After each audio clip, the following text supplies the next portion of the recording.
السلام علیکم ورحمۃ اللہ وبرکاتہ۔ کیا قربانی ہر مسلمان پر واجب ہے؟ صاحب نصاب ہونے کا کیا مطلب ہے؟ کیا بچوں پر، عورتوں پر یا قرض داروں پر بھی قربانی واجب ہے؟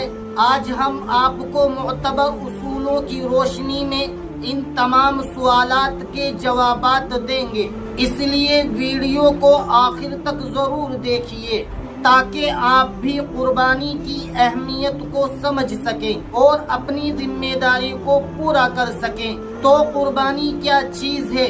قربانی ایک عظیم الشان عبادت ہے جس میں مسلمان اللہ تبارک و تعالی کی رضا کے لیے مخصوص جانوروں کو ایام قربانی یعنی عید الاضحیٰ کے دنوں میں ذبح کرتے ہیں۔ یہ حضرت ابراہیم علیہ السلام کی سنت ہے جسے اللہ رب العزت نے امت محمدیہ صلی اللہ تعالی علیہ وسلم کے لیے بھی مشروع فرمایا ہے۔ اب رہی یہ بات کہ قربانی کس پر واجب ہے، تو قربانی واجب ہونے کے لیے چند شرائط ہیں۔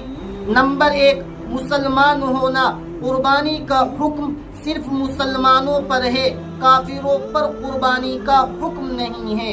نمبر 2، مقیم ہونا، یعنی مسافر پر قربانی واجب نہیں ہے۔ مقیم کسے کہتے ہیں؟ یعنی جو اپنے وطن میں ہو یا 15 دن سے زیادہ کی نیت سے کسی شہر میں ٹھہرا ہو تو ایسے شخص کو مقیم کہتے ہیں۔ نمبر 3، عاقل اور بالغ ہونا۔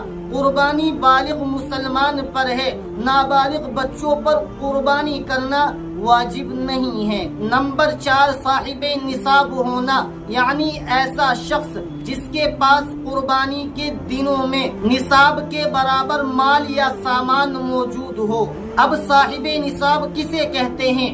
صاحب نصاب وہ شخص ہے جس کے پاس 52.5 تولہ چاندی یعنی تقریباً 612 گرام چاندی یا 7.5 تولہ سونا یعنی تقریباً 87.5 گرام سونا یا چاندی کے برابر مالیت کی نقدی مال تجارت یا ضرورت سے زائد سامان ہو، یعنی رہنے کا گھر، پہننے کے کپڑے، روزمرہ کا سامان، سواری، یہ سب چیزیں ایسی ہیں جو ضرورت میں آتی ہیں۔ یہ چیزیں نصاب میں نہیں جڑیں گی، بلکہ ضرورت سے زائد جو سامان ہوگا جو استعمال میں نہ آتا ہو وہ نصاب میں جڑے گا۔ اور نصاب کو سمجھنے کے لیے زیادہ بہتر ہے کہ آپ اپنی مسجد کے امام صاحب سے یا آپ اپنے محلے کے کسی عالم یا مفتی سے یا جس سے آپ فون پر رابطہ کر سکتے ہیں آپ اس سے پوچھ لیں اور اپنی ساری صورتحال اس کو بتائیں، تو آپ اس مسئلے کو آسانی سے اور اچھی طریقے سے سمجھ سکتے ہیں۔ تو جو سامان ضرورت سے زائد ہوگا وہی نصاب میں شمار کیا جائے گا۔ اسی طرح اگر آپ کے اوپر قرض ہے تو اس قرض کو مائنس کر کے پھر آپ کا حساب جڑے گا۔ اگر قرض مائنس کرنے کے بعد آپ صاحب نصاب ہوتے ہیں تو قربانی آپ پر واجب ہوگی، ورنہ قربانی واجب نہیں ہوگی۔ اسی طرح مرد ہو یا عورت دونوں پر ایک جیسا حکم ہے۔ اگر دونوں میں سے کوئی بھی صاحب نصاب ہوتا ہے تو اس پر قربانی واجب ہو جاتی ہے۔ اسی طریقے سے تنخواہ دار افراد یعنی جو سیلری پر کام کرتے ہیں، اگر سیلری یا جمع پونجی سے مال نصاب کے برابر ہو جاتا ہے تو ان پر بھی قربانی واجب ہوگی۔ اسی طریقے سے ایک گھر میں کئی افراد رہتے ہیں تو کیا سب اپنی الگ الگ قربانی کریں یا جو ذمہ دار فرد ہے صرف وہی اپنی طرف سے قربانی کر دے اور سب کے لیے کافی ہو جائے گی؟ تو میرے عزیز دوستو،